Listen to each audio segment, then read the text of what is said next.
Hello, नमस्ते, how are you all today. आज के वीडियो में हमने ये खूबसूरत सी मेहंदी की डिज़ाइन बनाई है जिसमें 2 पिकॉक है। एक तो डिज़ाइन की शुरुआत में और दूसरा पिकॉक हमने पाम के ऊपर बनाया है।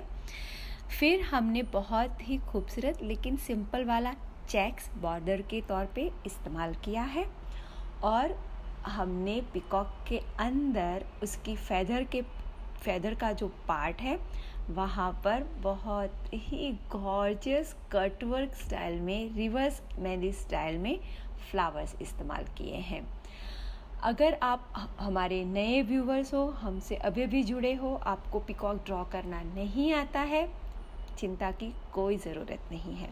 आप डिस्क्रिप्शन बॉक्स चेक कर लीजिए, वहाँ पर आपको ट्यूटोरियल प्लेलिस्ट और क्लास प्लेलिस्ट, ये 2 प्लेलिस्ट मिलेंगे जिसमें हमने पिकॉक किस तरह से ड्रॉ करना है, सिंपल पिकॉक से लेके एडवांस लेवल तक के पिकॉक किस तरह से ड्रॉ करने हैं, वो बहुत ही डिटेल में समझाया है। तो आप उस ट्यूटोरियल का इस्तेमाल करके, उस लेसन का इस्तेमाल करके पिकॉक ड्रॉ करना सीख सकते हो।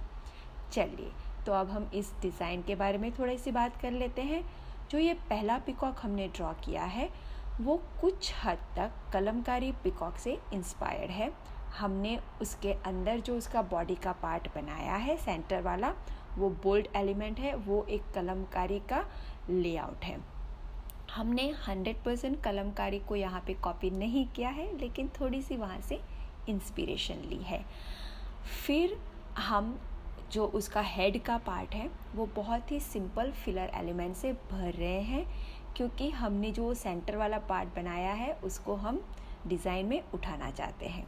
अब ये जो पिकॉक के ऊपर हमने हेड गियर बनाया है, उसका जो फेदर वाला पार्ट बनाया है वो आप देख सकते हो। अभी मैं थोड़ा रिवर्स में उसको चला रही हूँ, लेकिन किस तरह से मैं ड्रॉ कर रही हूँ वो आपको अभी दिखेगा। ये जो स्टाइल है वो रोकोको स्टाइल है। अब ये रोकोको स्टाइल मेहंदी क्या है आप ज़रूर पूछोगे, लेकिन इसके बारे में मैं एक स्पेशल वीडियो बनाऊंगी और इस स्टाइल के बारे में पूरा एक्सप्लेनेशन उसी वीडियो के ज़रिए दूंगी। बहुत ही खूबसूरत सी मेहंदी की ये स्टाइल है। जैसे कि हम अपनी मेहंदी की डिज़ाइन में गल्फ स्टाइल का, कटवर्क मेहंदी स्टाइल का, अरेबिक का, फ्लावर का इस्तेमाल करते हैं, उसी तरह इस स्टाइल की मेहंदी को आप अपनी कोई भी मेहंदी की डिज़ाइन में डाल सकते हो। इन बिटवीन आपको कुछ बॉर्डर बनानी हो, कुछ छोटे से एलिमेंट बनाने हो, तो आप ये रोकोको स्टाइल की मेहंदी को अपनी डिज़ाइन में डाल सकते हो। तो इसके बारे में डिटेल में हम ज़रूर बात करेंगे, क्योंकि ये अभी बहुत ही प्रचलित हो रहा है। बहुत ही सिंपल है, फ्लोरल है, और हम अरेबिक स्टाइल की मेहंदी में इस तरह की डिज़ाइन हमेशा बनाते आए हैं। जैसे कि आप देख सकते हो कि पहला जो मेरा पिकॉक है वो डिज़ाइन की शुरुआत में है। उसका सेंटर पार्ट थोड़ा डेकोरेटिव है, लेकिन उसका जो सराउंडिंग है, बॉडी का पार्ट है, फेदर का पार्ट है, वो मैंने बहुत ही सिंपल फिलर एलिमेंट से बनाया है। आप कोई भी अपनी चॉइस के फिलर एलिमेंट इसमें डाल सकते हो। अब अगर डिज़ाइन को स्ट्रक्चर किस तरह से करना है, उसका लेआउट किस तरह से करना है, आपको अगर ये समझ में नहीं आता, आप सीखना चाहते हो, डिटेल में सीखना चाहते हो, एक्चुअली थोड़ा बहुत मैंने इस टॉपिक को टच किया है, सिखाने की कोशिश भी की है मैंने यूट्यूब के वीडियो के ज़रिए। वो वीडियो भी हमारे क्लास के प्लेलिस्ट में है। लेकिन आपको अंडर गाइडेंस बहुत ही डिटेल में अगर सीखना हो तो मेरे जो FB ग्रुप पे बेसिक मेहंदी क्लास चल रहे हैं, वहाँ पे मैं सिखा रही हूँ, बहुत डिटेल में सिखा रही हूँ। वहाँ पर आपको मेरा प्रॉपर गाइडेंस, सुपरविज़न मिलेगा, आपको 1 to 1 आपको गाइडेंस मिलेगा। आप अपनी प्रैक्टिस वहाँ पे हमारे ग्रुप में डाल सकते हो। जहाँ पे कोई भी गलती या मिस्टेक्स आपसे हो रही है तो मैं आप वहाँ पे करेक्ट करती हूँ। तो अगर आपको कोई भी चैलेंज है बेसिक डिज़ाइन को लेके, लेआउट को लेके, मेहंदी की स्ट्रक्चर को लेके, कोई भी ऐसा, तो आप हमारा बेसिक मेहंदी का जो क्लास है FB ग्रुप पे वो ज्वाइन कर लीजिए। हमारे बहुत सारे स्टूडेंट वहाँ पे सीख के अपनी डिज़ाइन को इम्प्रूव कर रहे हैं, और बहुत जल्द, क्योंकि हम शुरू करने जा रहे हैं हमारा एडवांस मेहंदी का क्लास। तो अगर आपका बेस स्ट्रॉन्ग है तभी आप हमारा एडवांस मेहंदी का क्लास ज्वाइन कर पाओगे। उसकी सारी डिटेल समय आने पर मैं आप लोगों के साथ शेयर कर लूँगी। अब ये जो बॉर्डर मैं बना रही हूँ पिकॉक के नीचे, वहाँ पे मैंने बहुत ही सिंपल वाला चेक्स बनाया है। चेक्स में बहुत वैरायटी में ग्रीड आती है। जो ग्रीड होती है वो चेक्स का बेस होती है, और उसके बारे में भी मैं बहुत बार अपने क्लास वीडियो में जो स्पेशल चेक्स का टॉपिक है उसके बारे में बात कर चुकी हूँ। चलिए, तो हम अब डिज़ाइन में आगे बढ़ते हैं। ये चेक्स की जो जगह है, आप चाहो तो अपनी पसंदीदा चेक से उससे भर सकते हो। कोई ज़रूरी नहीं है कि जो एलिमेंट, जो डिज़ाइन मैं डाल रही हूँ वही आपको डालने हैं। अब चेक्स के ऊपर थोड़ी सी एक स्पेस है और हमारा पिकॉक पाम के एरिया में आएगा, तो दोनों को कनेक्ट करने के लिए हमें एक बॉर्डर एलिमेंट चाहिए। खूबसूरत सा सिंपल सा बॉर्डर एलिमेंट। ये बॉर्डर जो होता है डिज़ाइन की खूबसूरती को बहुत बढ़ाता है। डिज़ाइन में हर जगह पे बॉर्डर का जो इस्तेमाल होता है वो बहुत ही सोच समझ के और पूरी डिज़ाइन को ध्यान में लेके हम करते हैं। चलिए, तो अब जो ये हमारा पिकॉक है पाम के एरिया में, तो वो पिकॉक मैंने फ्रंट फेसिंग वाला बहुत ही सिंपल रखा है, क्योंकि उसकी जो फेदर की डिज़ाइन है वहाँ पे हम रिवर्स स्टाइल में खूबसूरत से फ्लावर बनाने जा रहे हैं। और ये जो पूरा डिज़ाइन है अभी मैं हाथ के पीछे के एरिया में बना रही हूँ, लेकिन आप चाहो तो सेम डिज़ाइन आप हाथ के फ्रंट में भी बना सकते हो। ब्राइडल डिज़ाइन में ये डिज़ाइन बहुत ही खूबसूरत लगेगी।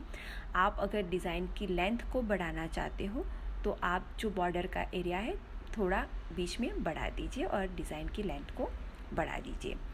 अब ये जो फ्लावर है, इस फ्लावर का नाम क्या है वो तो मुझे नहीं मालूम, शायद डेज़ी के या तो ऐसा कोई फ्लावर का नाम है जो ये सेंटर वाला फ्लावर है। और ये एक्चुअली ये पूरे एलिमेंट का हीरो है। तो हम पूरे जो एरिया है, जो हमने डिसाइड किया है कि ये पूरा एरिया जो है उसमें कटवर्क की डिज़ाइन आएगी, उसमें हमने इस तरह के 3 फ्लावर बनाए हैं। और फिर जो बाकी का एरिया है उसको हमने फिलर फ्लावर से। अब ये फिलर फ्लावर क्या है ये भी आप पूछोगे, तो मैं बता देती हूँ।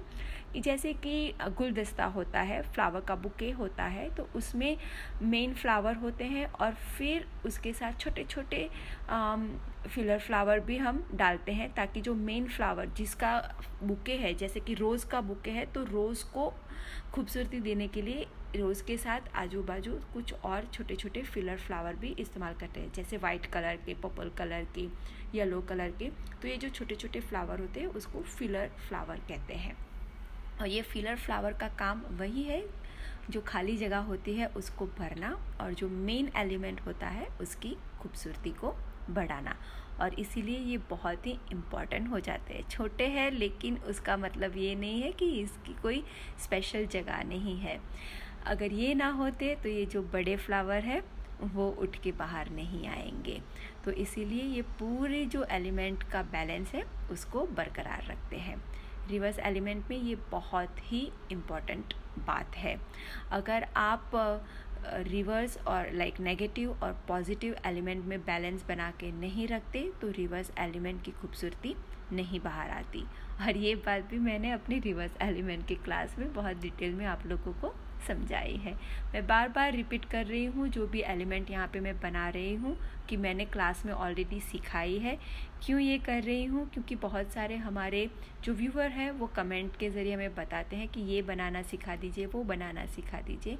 हम सारे एलिमेंट हमारे वीडियो के ज़रिए सीख चुके हैं ऑलरेडी, और अब हम उसी एलिमेंट का इस्तेमाल करके डिज़ाइन बना के इंस्पिरेशन ले रहे हैं कि जो हमने एलिमेंट वाइज सीखा है अब उस सबको हम डिज़ाइन में इकट्ठा करेंगे तो एक डिज़ाइन खूबसूरत सा किस तरह से उभर के आएगा, वही हम सीख रहे हैं।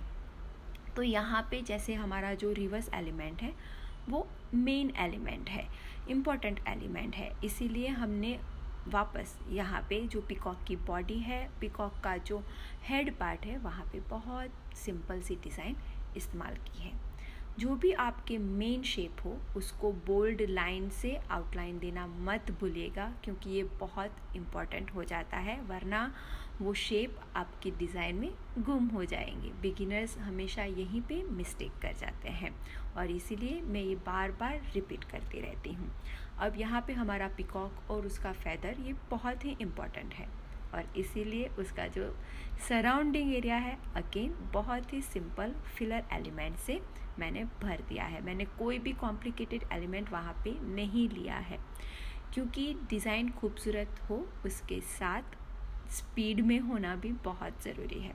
हम हर एक एलिमेंट कॉम्प्लिकेटेड बनाते जाएंगे तो डिज़ाइन बनाने में हमें बहुत टाइम लग जाएगा और हमारे कस्टमर के पास इतना पेशेंस नहीं होता, प्लस हमें अपनी हेल्थ के ऊपर भी ध्यान देना पड़ता है। तो इसीलिए मैं हमेशा बार बार ये बात आप लोगों को एक्सप्लेन करती हूँ कि आप अपनी डिज़ाइन में स्पीड किस तरह से ला सकते हैं। एक तो अपने स्पेशल एलिमेंट रखो और बाकी के जो एलिमेंट है फिलर एलिमेंट वो सिंपल वाले रखो। ऐसे इस्तेमाल करो जो आपने बार बार किए हो, जिससे आपकी स्पीड भी बढ़ जाएगी और बार बार करने से आपको वो परफेक्ट आ भी गए हैं, हस्तगत हो गए हैं। तो इसीलिए आपकी डिज़ाइन में खूबसूरती भी अपने आप आ जाएगी। सिंपल डिज़ाइन हो लेकिन नीट एंड क्लीन होना बहुत ज़रूरी है। तो जैसे कि आप देख रहे हो सराउंडिंग एरिया बहुत ही सिंपल एलिमेंट से मैंने भर दिए हैं और फिंगर की डिज़ाइन भी यहाँ पे मैंने बहुत ही सिंपल रखी है। मैं आशा करती हूँ कि आप लोग ये डिज़ाइन को ज़रूर ट्राई कीजिए, हमारे साथ हमारे फेसबुक पेज पे शेयर कीजिए। आपको क्या क्या इसमें सीखने को मिला कमेंट के ज़रिए मुझे बताइए। आप और क्या सीखना चाहते हो वो भी हमें कमेंट के ज़रिए बताइए, ताकि अगर मैंने वो वीडियो नहीं बनाए हैं तो मैं ज़रूर बनाऊंगी। अगर ऑलरेडी बन चुके हैं वो वीडियो तो मैं आप लोगों को उस वीडियो तक ले जाने में आपकी हेल्प करूँगी। अगर आप मेरा चैनल का पेज भी चेक करोगे तो सारे वीडियो बहुत आसानी से आप लोगों को मिल जाएंगे। तो इसी के साथ मैं बीना फ्रॉम आर्ट पैशन आपसे विदा लेती हूँ। बहुत जल्दी हम वापस मिलेंगे अगले वीडियो में, नए वीडियो में। तब तक के लिए stay blessed, stay inspired and keep inspiring everyone. Take care everyone. Thank you. Bye-bye. See you very soon with new design and your creation. You can share your work with me on my Facebook page. Take care. Bye-bye. See you.